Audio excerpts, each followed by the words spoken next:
Hello, fellow ham, CBers, shortwave listeners, and anyone else that may have found our stream. Welcome to you, whether you are in the field, in the shack, or somewhere in between.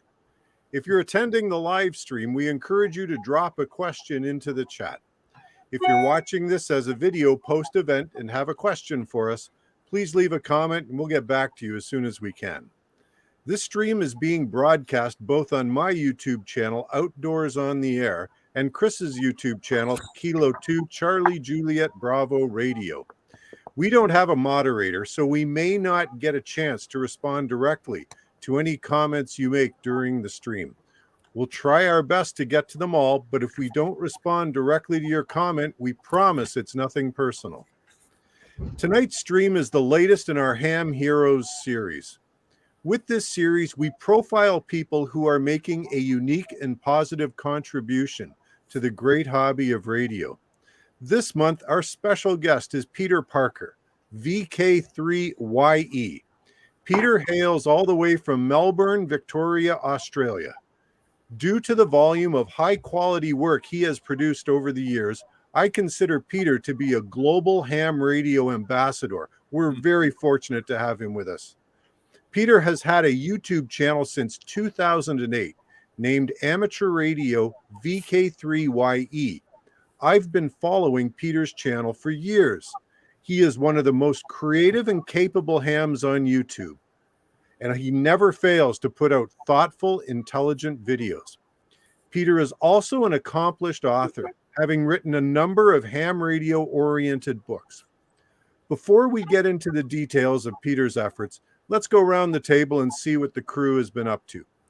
For myself, I've just posted the video of my effort to work the CQ Worldwide Single Sideband DX contest with my Yaesu FT817.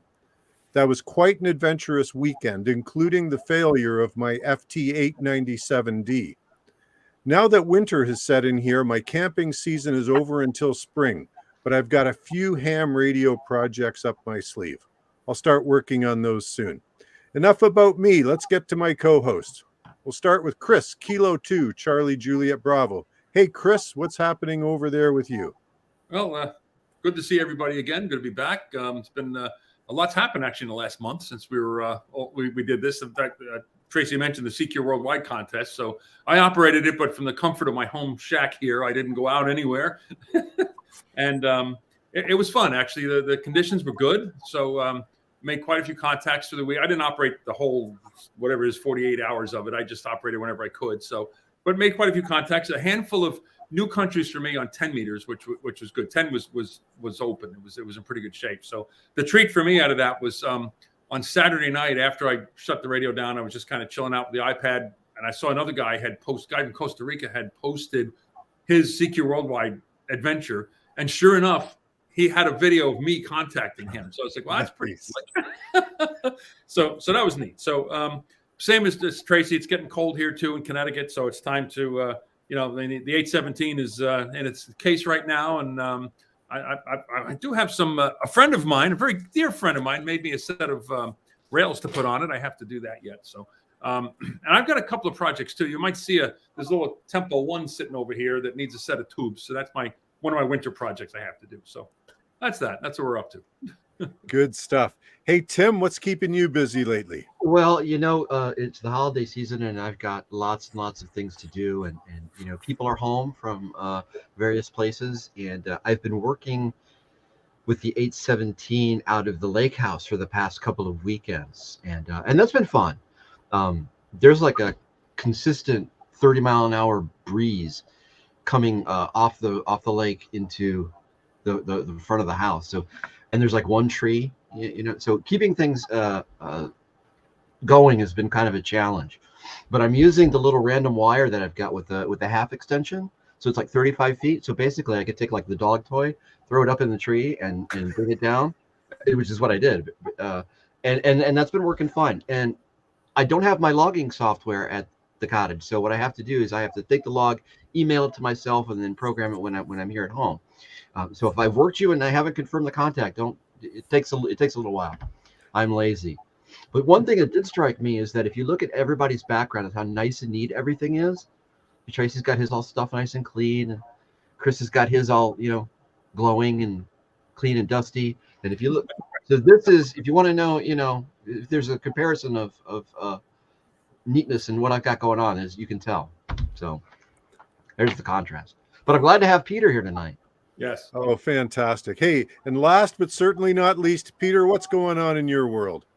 Well, we've just had on Sunday one of our ham fests here in Melbourne, the Rosebud Radio Fest, and came away with a few bargains. Recently did a video of it, so I'm still in the process of going through what I've got back from it and thinking about how I'm going to use it. Am I going to pull whatever I got apart? Will I use the bits? Will I put them in different boxes?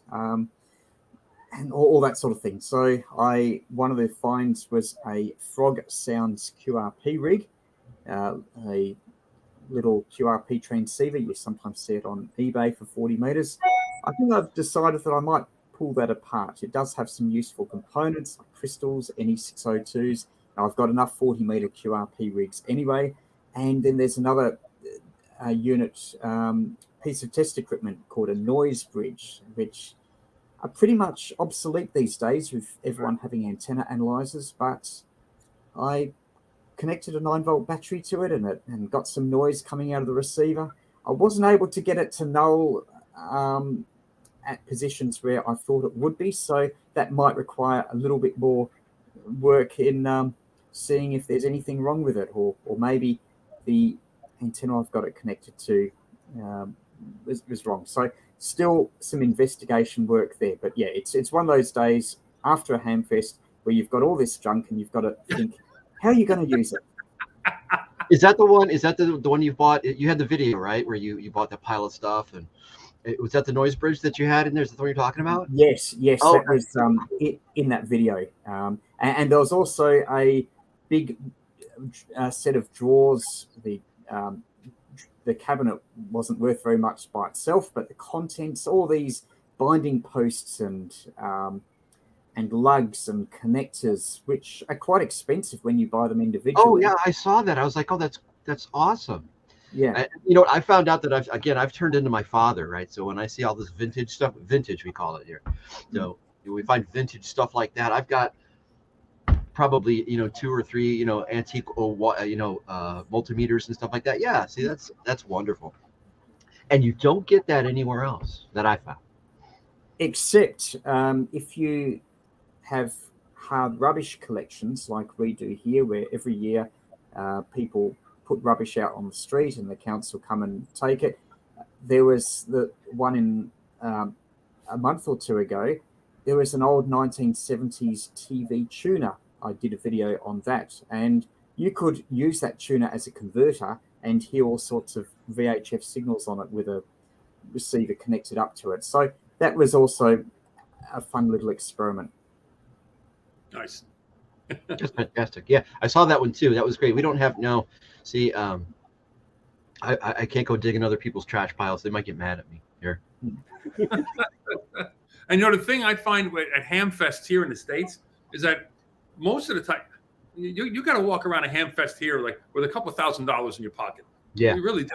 You don't find like some guys will have like a box of just like junk and you can kind of rifle through it, but you don't find like what you're talking about, where you find like, hey, I found this piece of gear and I can strip it apart and get all sorts of stuff out of it. You don't get that. At least I haven't. In my experience, I haven't really seen a whole lot of that. I usually see guys trying to trade those for $2,000. Yeah, that's very different to here. Like yesterday, you could have bought possibly 50 airspace variable capacitors on various tables. There were just loads and loads and loads of them. If you wanted to make an antenna coupler, I didn't see any vacuum variables, but otherwise, if you wanted to make an antenna coupler or even some types of magnetic loops, you could have got a variable capacitor without any problems. Sure.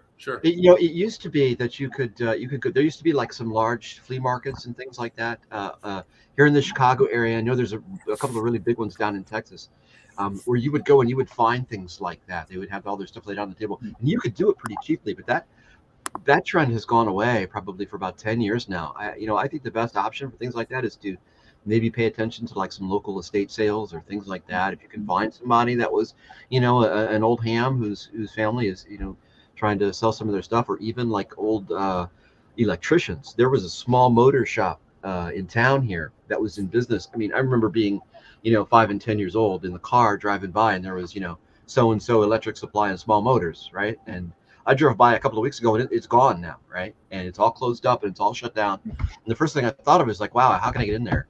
I bet you there's. I was like, huh? What do I have to call it? And so if there's like a realtor number, like for rent that goes up on it or something like that, I'm calling just to see what we got. Peter, how did you get? Sorry, Tim.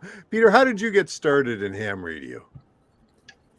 I suppose it started with being fascinated with lights and wires and putting bits and pieces together. Started with batteries, lights, motors. I don't know where I got a motor from, but I did, and made something out of that. It was very, very basic. Like the things that I built would have only had maybe 3 or 4 parts, if that. A lot was dependent on stuff that I was given. At the time, a lot of people were throwing out transistor and valve radios. It was, and because I didn't know much at the time, I would just pull them apart. If I had kept some of them, they would now be vintage type things. But anyway, at the time, just pulled them apart and salvaged the components. We were in the country, so there were no electronic shops nearby. So yeah, just started with simple things: batteries, bulbs, eventually crystal sets. I was given there was Tandy, or your Radio Shack, but yes, we called them Tandy. You had the battery of the month card, the battery of the month card that you'd go in. Or we didn't have a shop near us, but if someone was going into the city, then you'd give them your battery card and you'd get your free 9-volt battery, always 9-volt batteries. That was the most expensive. And there are the Tandy electronics kits, the science fair kits with all the springs. So I had 150 in one. So that was a lot of fun. Then it took me a while to learn how to solder. I was prematurely given a Tandy transistor radio kit, and I never got it to working because it was based on soldering. It was a bit more advanced than I was at for my age. So anyway, that didn't work. So most of the things I built did not work. So a lot of salvaging, messing around with things. Where we were also is we had 2 rubbish tips that were only a short distance away, like a couple of miles from town. So sometimes go on your bike, and these were country town rubbish tips. They were just unattended. All the rubbish was in a pit, so if it had rained, there was all this water in there, and there might be deep dead sheep or cattle because it was a farming area. But anyway, it was sometimes quite smelly, but hopefully, but there are often people were throwing out radios and even TVs, so you could always have a good supply of components from what you could find at the rubbish tip. So none of it needed much money, and you eventually built things out of that. Again, most of them didn't work. How many of us? Think of this: how many people got into ham radio through those Radio Shack little 150 in one electronics kits? I remember making one of those. Lots of them. Right? And also, in Australia we had, in fact, until very recently, Dick Smith Electronics Funway kits, and they were commercially very smart, because in the case of the Radio Shack kits, you would get your 150 in one project. You'd have your parts, your springs, and your wires, and you could follow the instructions, build the projects, and this was it. Whereas with the Dick Smith Funway kits, you could buy everything separately. So you had a book. There was Funway 1, which was without soldering, and then there was Funway 2 and 3 that had soldering. And you would have these boards and springs. And the business model of that was that you would buy the parts separately from Dick Smith as you built every separate project, because you could get bags with projects for, say, 1 to 10 or 11 to 20. But especially for the more advanced projects, the bags were not complete. You'd always need to buy extra parts because you might join 2 kits together to form, say, a radio transmitter. You might need both the radio frequency oscillator and an audio amplifier, so on 2 boards. So the business model was to keep you going into the shop all the time, buying bits, and no doubt your parents would also be there, possibly even spending even more money on things. So it was a very clever business model that you didn't need much money to start off with, but you were going into the shop all the time to be building these projects. And so you would have a piece of, I used initially a bit of wood that you screwed. You had screws, and then the screws would hold the component leads under. And you had in the back of the book a template, and that template was with a grid of 1 centimeter. So you'd have your screw holes in that grid, and so it would actually tell you where you'd put the parts very precisely. You'd follow that, and hopefully the project would work. So there was no soldering for the first book. So that, and there are things like crystal sets, simple electronic alarms, sound makers, doorbells, those sorts of things. So Dick Smith Electronics was absolutely huge, and they also sold amateur radio gear in Australia. So there was a bit of a progression from starting with those simple kits to getting up to more advanced electronics in the components, the radio, and the computing. Yeah. There was a company here in the States, Graymark, that made kits. And when I was in high school, I went to a vocational high school, Votech High School, and they had we built. They're going to show my age now. When I was in high school, we built a 5-tube radio kit, AM radio kit, and we did a very similar thing. We had a piece of plywood, and the teacher just took the schematic, the Graymark schematic, and blew it up. And we all like glued it onto the piece of, each had a piece of plywood. We put little nails in where all the junctions were, and used wires and wired up a 5-tube, which you can imagine actually had 117 volts AC sitting on 2 nails on this piece of plywood. Yeah. Well, good news is you can still do those sorts of things. Like here in Australia, although Dick Smith closed down, they got into consumer electronics. They went the similar way to Radio Shack. They went into consumer electronics. There was a lot of other competition. The market was bigger with consumer electronics than the specialized bits, but the profit margins were less, and they could make that pay. But we still have a shops called JCar and Altronics in most capital cities, and you can still go there and buy resistors and capacitors over the counter. And JCar also have a series called Short Circuits, which is very similar to the Dick Smith Funway. So you can still, even now, go into those shops and buy parts and buy electronic kits with books and projects. So that's really good. Yeah. There was somebody else. There's another company that makes. You talk about the modular idea. There is a company, forget the name of it, that makes they're like little perf boards where you build the circuits, and then you can kind of plug them into each other and like put all these circuits together to make some other larger device. I forget the name of the company. But yeah, that's cool.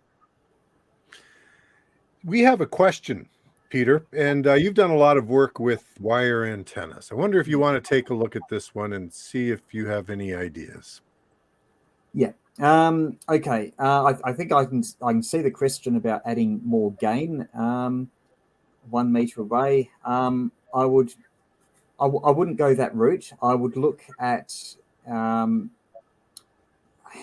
if you wanted to get more gain out of a wave wire antenna, I would first of all make it a end-fed full wavelength wire antenna, and if you do that, you'll get a bit sharper lobes.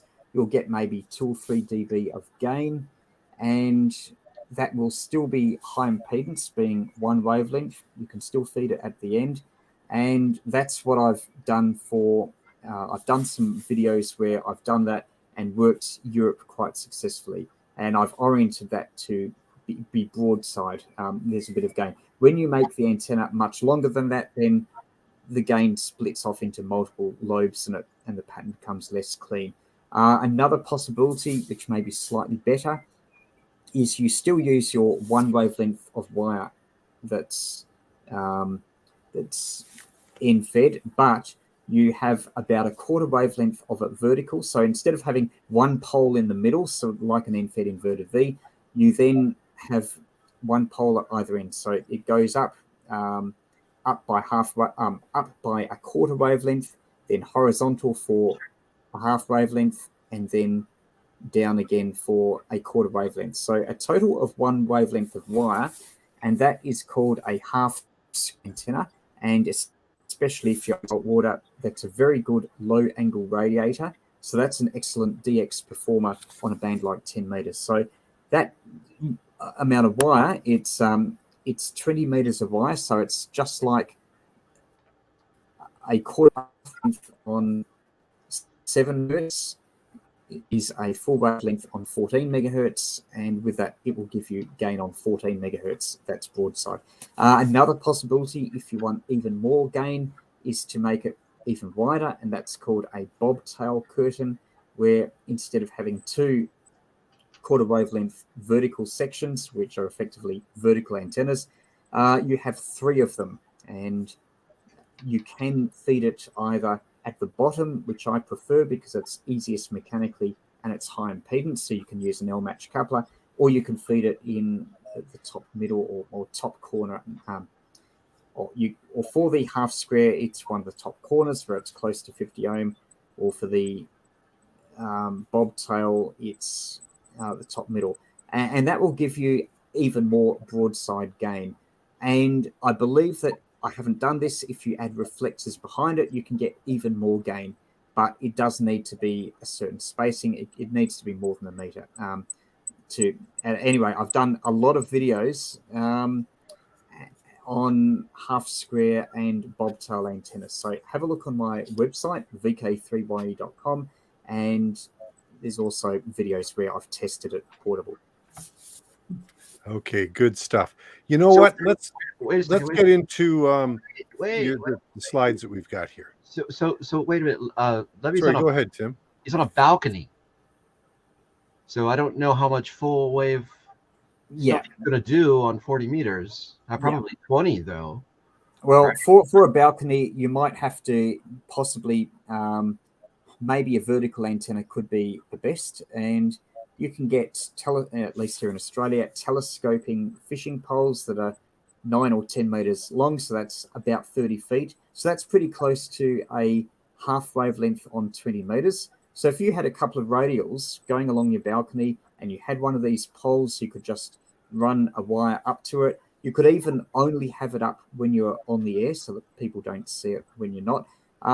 Then that will be close to a quarter wavelength on 7 megahertz and a half wavelength on 14 megahertz. And it will tune up on various bands in between as well. So that is a possible option if you don't have enough room for a horizontal wire. What would you say? You're a big fan of magnetic resonant loops. So what would you say about something like that on a balcony? Yeah, possibly. They do have a null, so if you've got local noise that's a problem, you can turn them and null that out. However, if you've got a big balcony and you've got room for a vertical or a quarter or half wavelength wire antenna, the wire antenna would probably give you better performance being full-sized.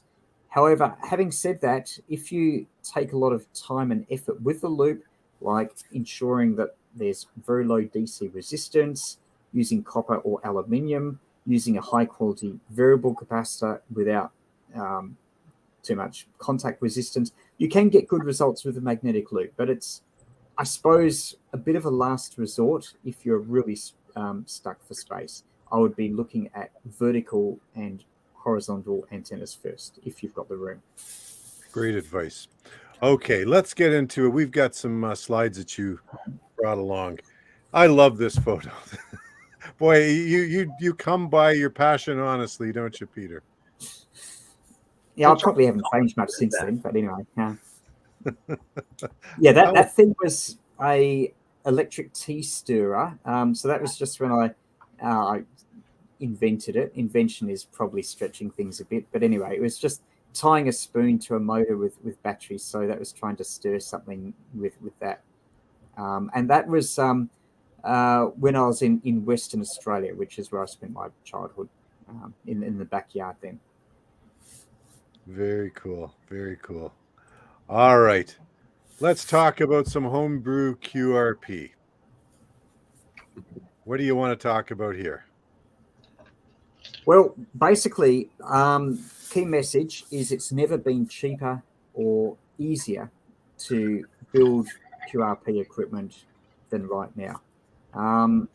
When I started in radio, about 30 years ago, people were quite pessimistic about Homebrew QRP. They said that, oh, you wouldn't be able to get the variable capacitors. You wouldn't be able to get the RF final transistors. Crystals, getting them pre-made was expensive. Everything was going synthesized. And so there was a bit of pessimism, I suppose, at the time about the future of not being able to build stuff. But you know what happened? Afterwards, it got cheaper, far cheaper now to build the idea of people building a multi-band HF transceiver in, say, the 1980s. A few people did it, but they were only people that were very, very advanced in their electronic skills, or they had a lot of test equipment. Test equipment was horrendously expensive. Generating a stable frequency was a real struggle, but now it's become so much cheaper and easier. You've got electronic commerce with eBay, being able to buy components. Because at one time you could not buy, at least in Australia, I don't know how it was in the United States, but at one time you had to be basically in the electronics trade to be able to buy specialized components, things like RF transistors, or you had minimum quantities for certain things, which put a lot of construction out beyond the reach of the average amateur. However, all that's electronic commerce has made, eBay has made getting components a lot cheaper. In real terms, it is a lot cheaper to buy transistors than and other components than they used to be. The things that have gone up in price have been more your mechanical type components, like your high quality metal boxes, vernier reduction drives, variable capacitors. They might be a bit harder to find unless you've got a good hamfest. But overall, you've had, it's much easier for the average amateur to be building something now than it was 30 or 40 years ago. So if you want to start off with building something, you can start off, even if it's just a transmitter. You've now got web-controlled receivers all around the world.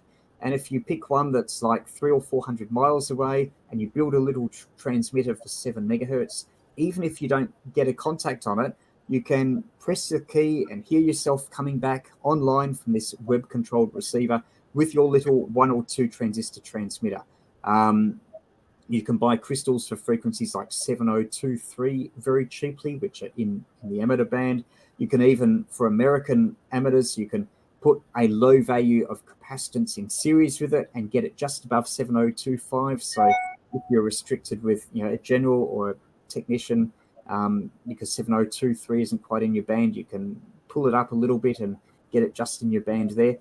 So there's all these techniques like that. You've got a lot of information is available online, and of course YouTube videos, websites. So it's also a lot easier to get information. And there's also groups, like whether it's Facebook or email groups, that can help people if you get stuck. So it's been a lot easier to get information, to get components, and to get help if you get stuck than it ever has been, compared to 30 or 40 years ago. So much easier to build equipment now than it used to be. You've got activity like parks on the air, POTA, SOTA, so you can get some really good contacts with Homebrew QRP gear. So that's the main message. Basically, if you've ever been wanting to build Homebrew gear, then it's much easier now and much cheaper now than it ever has been.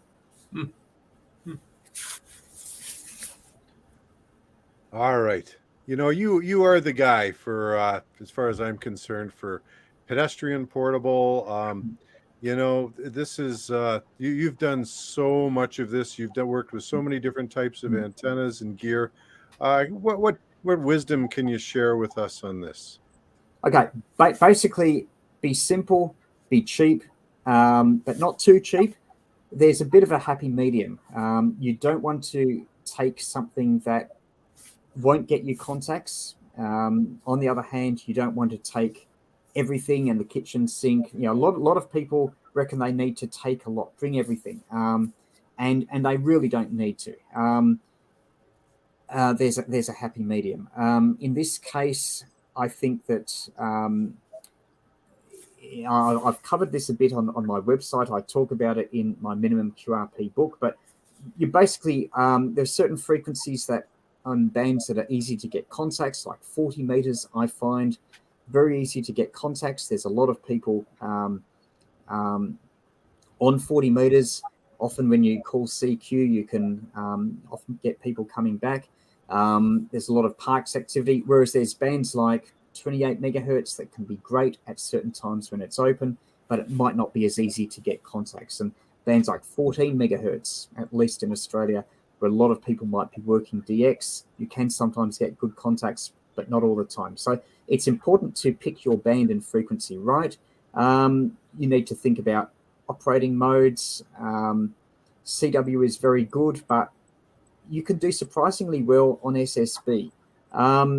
Operating antennas, if you can, take a full-sized antenna. If we go back to the picture that there was just me sitting there, if we go back to that, I'll go through the station. Can we go back to the previous? Yeah, the portable HF QRP setup. So there, I'm short walk from home.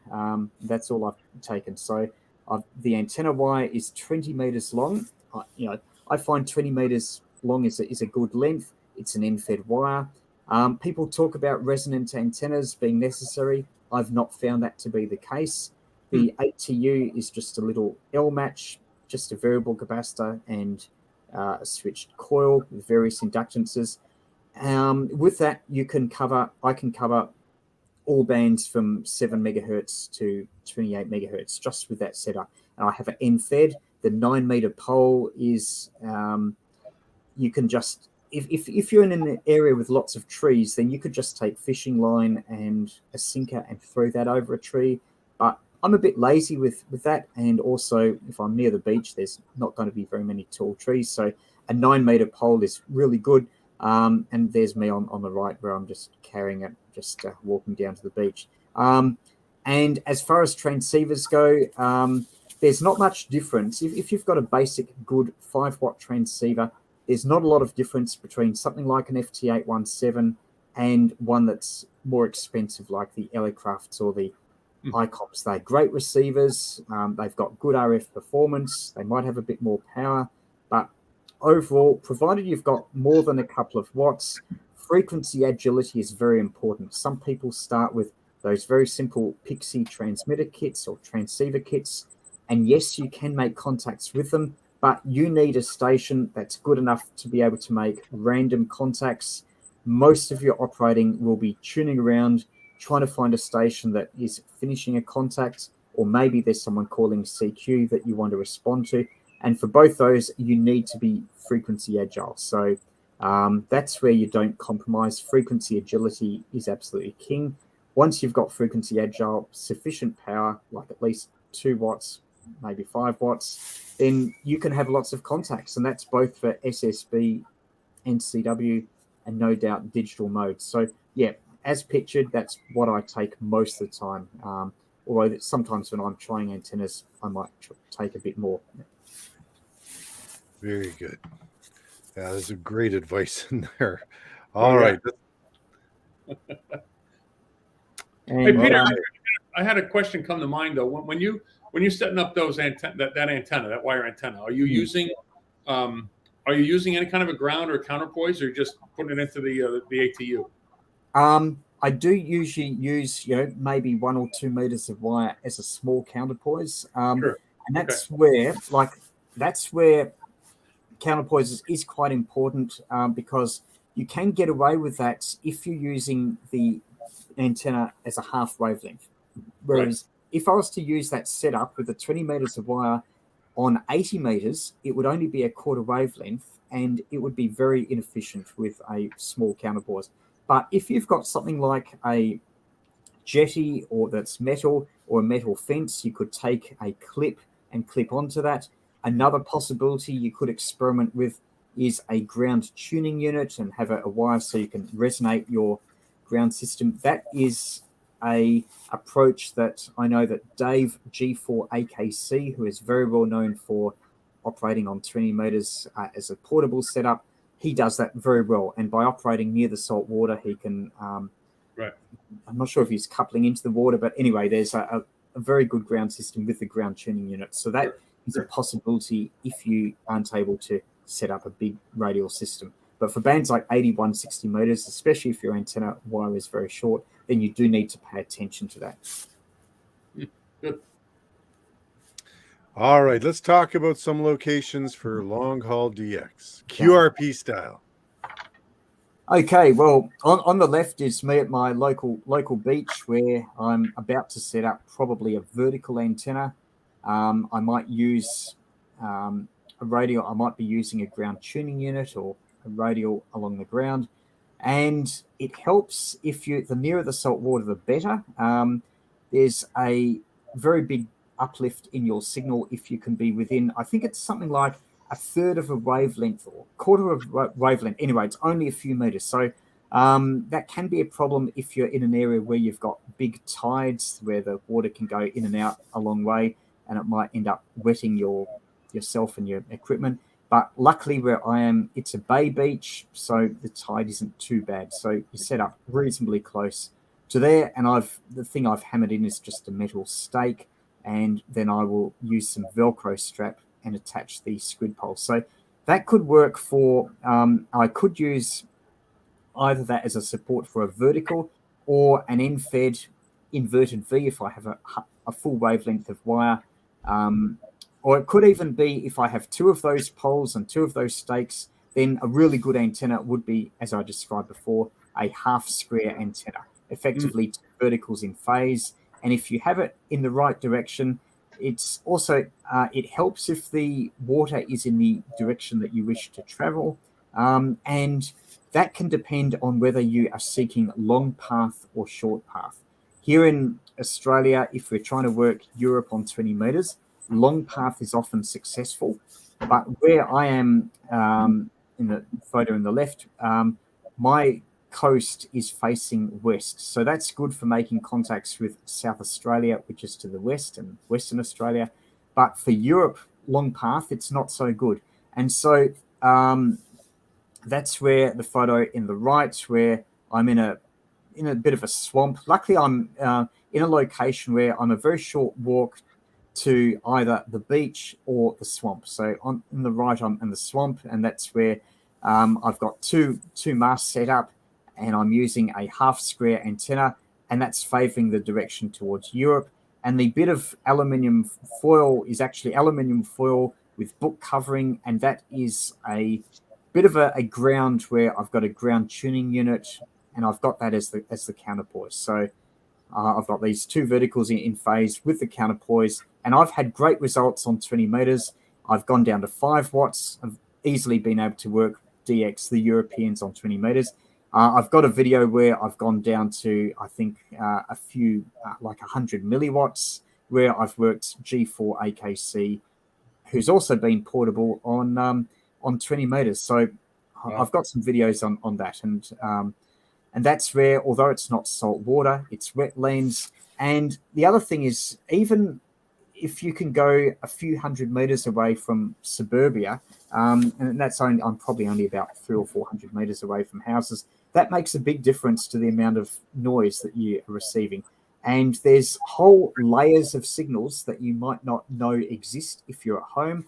Like if you're at home with all the noise of suburbia, you might only be hearing the people running kilowatts and say 8-element log periodics. But when you go portable, you start to hear all these other people that you might not necessarily be able to hear at home.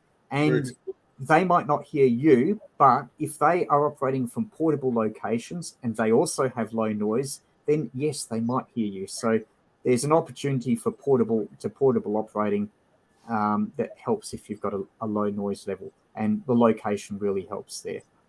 In the picture on the top right is just me at a local pier a little bit further down the coast, and I'm just using a fishing pole to set up a vertical.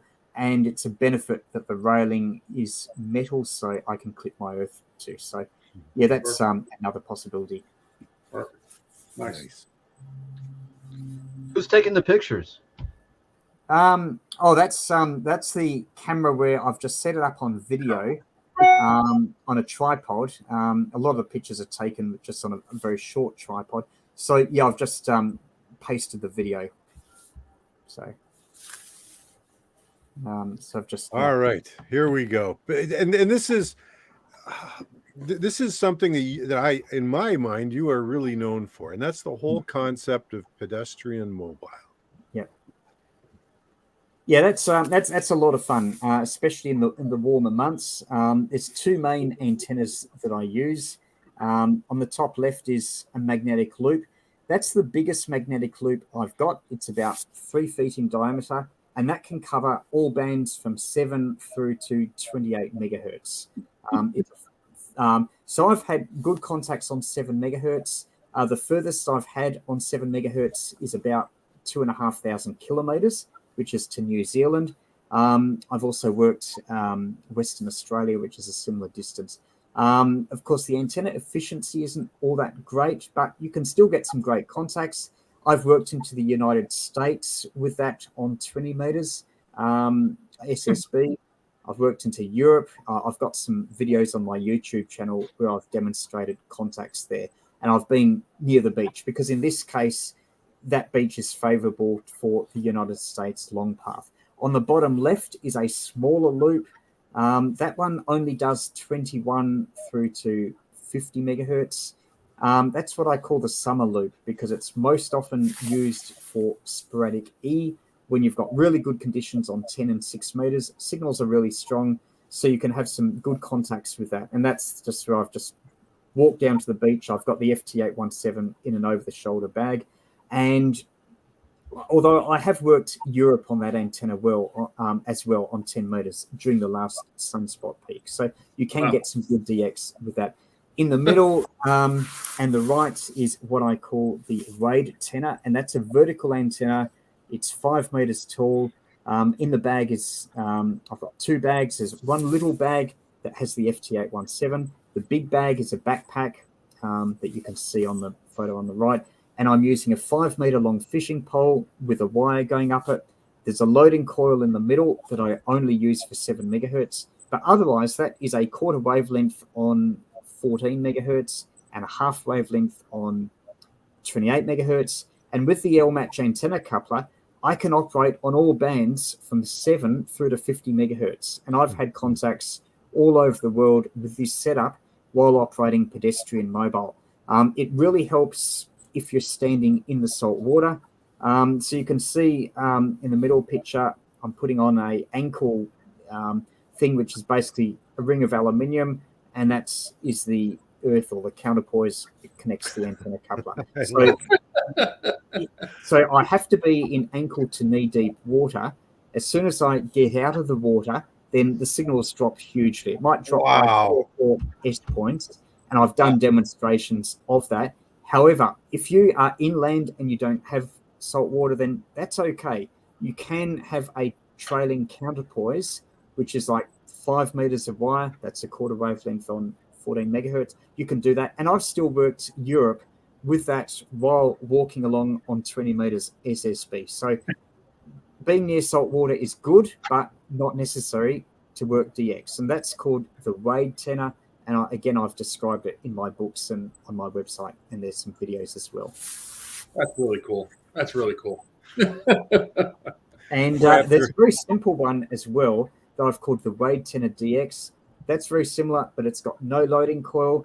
There's also no variable inductor. I've found that with 1 microhenry of inductance in the antenna coupler, with the variable capacitor, I can cover frequencies from 14 through to 28 megahertz. So it gives you a bit of choice. I am curious, how is that pole anchored in the backpack? So that I use a plastic chopping board, and you can buy them from a supermarket, or you can get them from a charity shop. So a kitchen chopping board, and that's like 12 inches by 10 inches. And then I've got a piece of PVC tubing screwed to that, and then the fishing pole, the 5-meter pole, just slips into that tubing, and that's bolted to that. So that's a plate in the backpack, and it keeps it vertical. You're ingenious. I gotta say that is brilliant. It's simple, it's easy, it's cheap, and it works. Yeah, that's great stuff. Fantastic. Okay, hey, you are an accomplished author, Peter. Tell us a little bit about your books. All right. I've written a few books on amateur radio topics, and you can buy them on Amazon, or there's information about them on my website, VK3YE.com. And there's a total of 8 books there. Ham Radio Gets Started and the Australian Ham Radio Handbook are basically the same book. They're both beginner manuals into amateur radio, except the Australian one is just for within VK. Ham Radio Gets Started, if you're in the United States, if you're interested in getting into ham radio, then buy that book. It's written specifically for American conditions. I also have the American call sign AK3YE. So it's not a study manual. It won't help you pass your tech, your general, or your extra, but it tells you what you need to know to get started in amateur radio. So there's a lot about antennas you can use. There's a lot about various facets of the hobby, how you set up a station, how you get contacts. That's really important. Like, there's a lot of people that might have their tech license but haven't made a contact on the air, or they might have only had a few contacts on the local repeaters, but they haven't necessarily made contacts elsewhere, especially if they're unarranged. So there's a lot of detail there on how to make contacts, and quite a bit on HF as well. Like, if you're a tech ham in the United States, you've got access to, not only VHF, UHF, but also 28 megahertz and 7 megahertz and 21 megahertz. And 7 megahertz CW you can operate, and there's a bit on making contacts with that.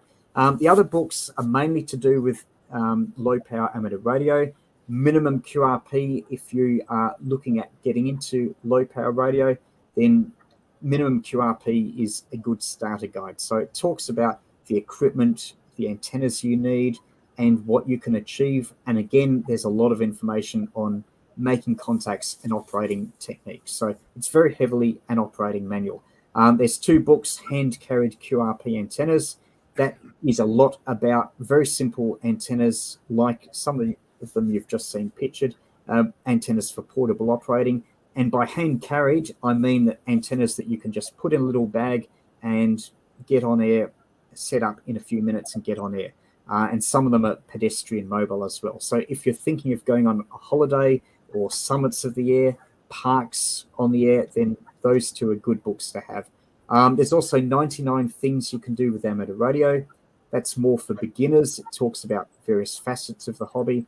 And as a reference, there's the ham radio dictionary as well. So if you've ever been puzzled about a term, then you're almost certain to find its meaning in that book. So overall, they're quite low price. You can get them as ebooks for around $5 US, or there's paperback versions as well on Amazon. So that's a summary of books that I've written.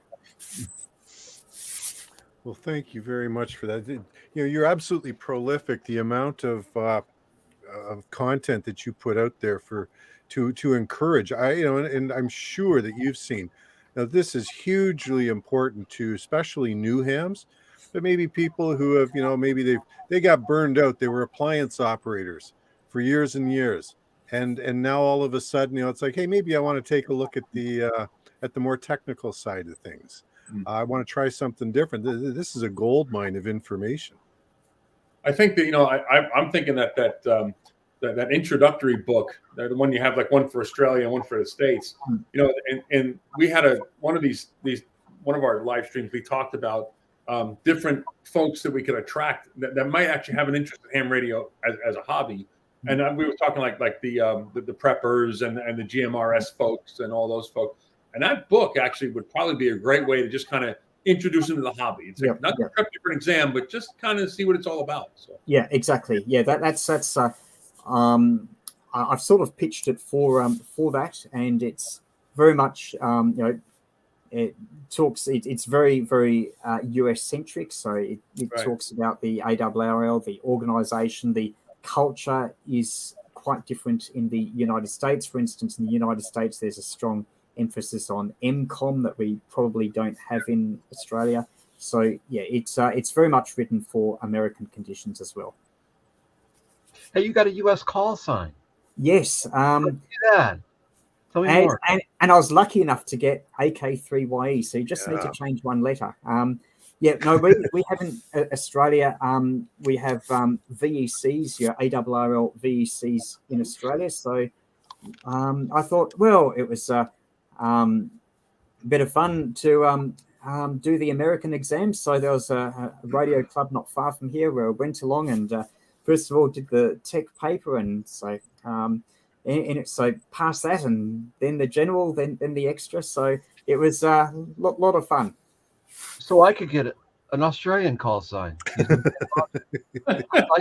I was trying to tell Tracy that we were big in Australia, but he sniped at me for using the royal we. But well,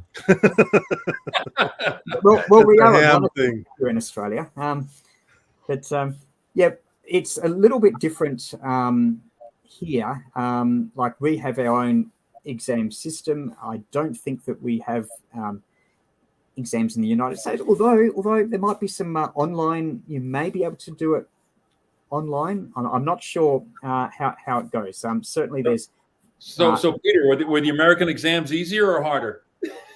Overall, I would say they are a little bit harder. The topics are a little bit. One difference is that whereas with the American exams, you combine what we call our regulations and the theory. They're all in the one paper. Whereas in Australia, we have the regulations are in a separate paper to the theory. So if you pass theory and fail regulations, then you don't have you're not qualified. Whereas so that's combined. How do the numbers work there? So if let's say I wanted to be VK9AB or something, we could do like what's Port Moresby or do they? Port Moresby, New Zealand. In fact, New Guinea used to be VK9 when they were a colony of us. Now they are P29, so they're a separate country. In relation to call signs, it has changed recently, but the general procedure has been if you are a Victorian, then you get a VK3 call sign, and it's like state-based numbering. However, now if I was to move to Sydney or Queensland, then Sydney is considered the VK2 call area, Queensland VK4.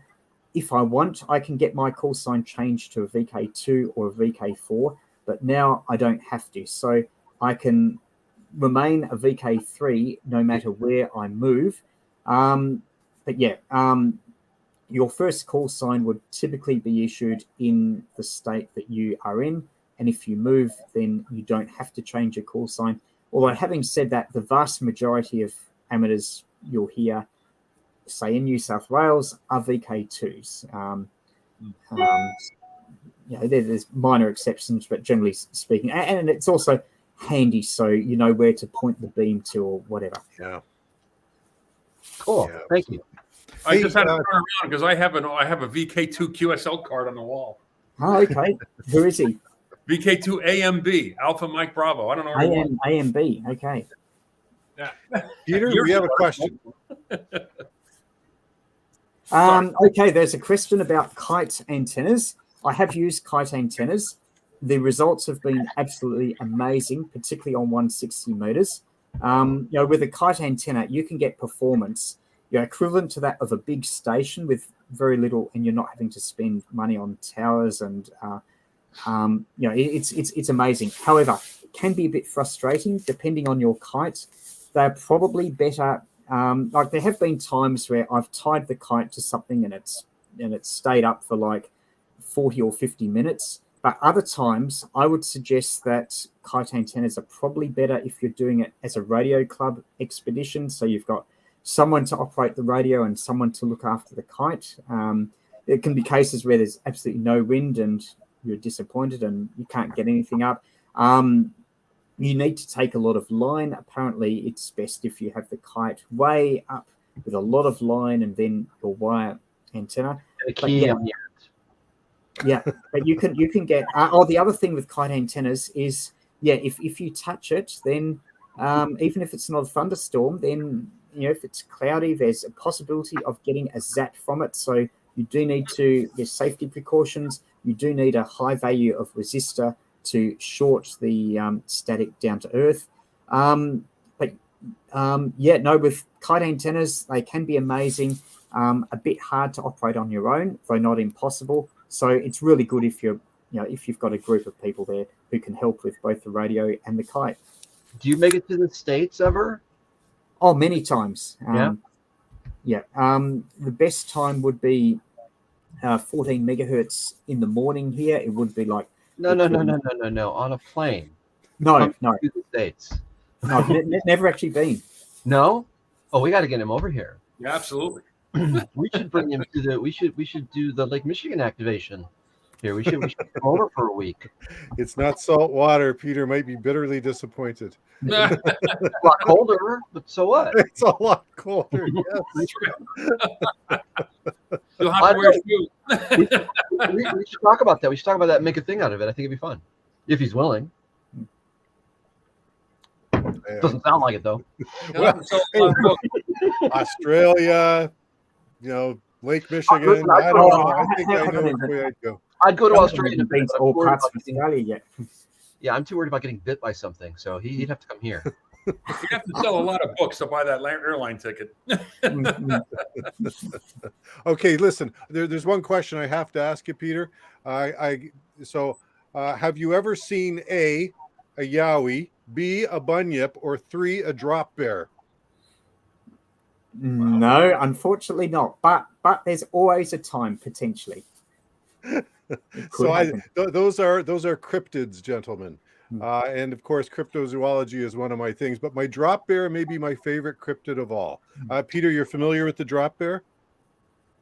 Not particularly, no.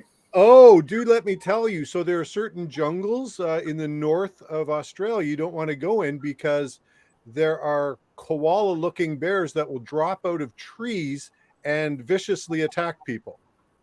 Look it up. I didn't just make that up. That's actually a thing. And of course, if you go into the water, then we've got these amazing crocodiles as well that will. Oh yes. In the water, it's over. Sorry. No. Not at all. All Do right. it in the summer. Do what in the summer? Come to Lake Michigan. Yeah, it's so cold. Don't even think about it in wintertime. That's right.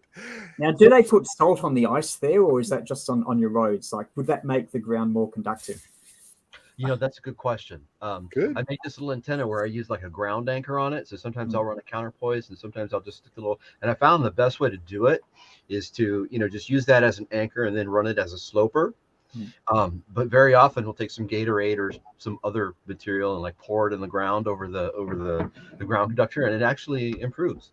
So yes, depends on the kind of salt though that you use. I mean, the salt that we use here for the roads and the sidewalks and stuff like that, you can get everything from regular like rock salt, and they have the pet safe, which is I think like magnesium chloride, and you can get super low temp calcium chloride and calcium chloride aqueous solutions and stuff like that. So you can go crazy with salt. There, my technical minute. More than you wanted to know about salt. Exactly. No, that's I'm thinking they put those big the salt on the side of the roads draws the moose out, so that the moose will come in because the middle of the winter they're salt deprived. Yeah. And so the moose, the deer, other wildlife will come out and they'll actually lick up the salt. Don't you put out salt licks for things like that? I know some places in the country will put out salt licks, and the deer will come and do that. But that's baiting, isn't it? I'm not a hunter, but no, I mean not for hunting. I mean, you do that. I mean, some people just like to have deer walking across their property. Yeah, somebody put salt licks out for them. Yeah. I don't think you do that with a moose, though. I don't think you want to be anywhere near a moose. Oh no, There was one guy on 80 meters I was I'd listening rather go to a swimming. few weeks I'd rather ago. go swimming on Peter's Beach than talk to a moose. Yeah, I'll do that. Let's go. I listened to an 80-meter net, and there's guys all over Ontario and right up into the north country where there's not a lot of people. There's a whole lot of forest, and a lot of these guys are farmers. And during the winter, they camp out on 80. They're not working. You know, it's like they put in their work gear when the weather's good, and they often put out beverages. Well, one of the biggest complaints that I hear on this net is that the moose are walking into the beverages and dragging their wires and pulling them down, and the guys got to go back out and put up another 600 feet of wire. You know, them and the drop bears. I'll take a moose over a drop bear. Those sound pretty scary to me. Okay, well, I guess we've come to the end. So thanks very much, Peter. Really do appreciate you taking the time with us. Do you have any parting shots for us as we close this out? Well, basically, get on air, make contacts, and have fun. Yeah. You know what? Just before I let you go, there's another question that's just popped in. Do you want to take a look at this one? Yeah, antennas analyzer. I do have an analyzer or use calculations, but more often than not, I don't. The L-match antenna coupler looks after a lot of things. I have played around with antenna simulation programs. I think I've done 1 or 2 videos of it. I'm not very original. I copy a lot of other people's designs. Yeah. No need to reinvent the wheel. Yeah, I would probably like to do more advanced antennas, but I suppose it's a matter of laziness and practicality, being limited to what you can carry by hand. But maybe, you never know. There's certainly scope, I think, for wire beams in terms of the amount of performance per dollar. Something like a wire beam, or maybe even a bobtail curtain with reflector. I think you could get some quite impressive gain from antennas like those. But location is also extremely important. Yes. If I can just make one comment about one of your videos that I thought was an all-time classic, it's when you made the bobtail curtain for 70 centimeters. I thought that was absolutely brilliant. Well done. How did it work? Very well, actually, and it does have a bit of gain. So if you are having problems getting into the repeater, why not make it a club project or a video project, and you can get some better performance, because it's very simple. It's 50 ohm at the impedance, and it could help you get into that distant repeater. It's small. I mean, it doesn't take up much room. It's incredibly practical. So that was an awesome video. Okay. Thanks very much again, Peter. Hey, Chris, you got any parting shots for us? Well, actually, I just wanted to thank Peter for it. I feel like I'm talking to a superstar here. This is awesome. And actually, you've convinced me. For the longest time, I was one that said, like, if operating QRP, it's all about the antenna, and do not put anything between the radio and the antenna. But you kind of convinced me to say, I think I'm going to experiment. I have a little LC little tuner box. I might just drag that out there and try noodle around with that. So you've convinced me. Yeah, I could. Thank you. Thanks, Chris. And thanks, Tracy. And thank you, Tim, as well. And thanks all for watching. Hey, Tim, anything from you before we quit? Thanks. See you next summer. See you next summer over here on the lake. Wouldn't that be something? It would. We should. Peter, can you hang around for a few minutes while we debrief afterwards? I can, yeah. Okay, thanks very much to everybody who's tuned in. Really appreciate anybody who's watching this after it's been recorded. We really appreciate it. So best DX, everybody. Take care, and we'll see you next month. 73. 7-3.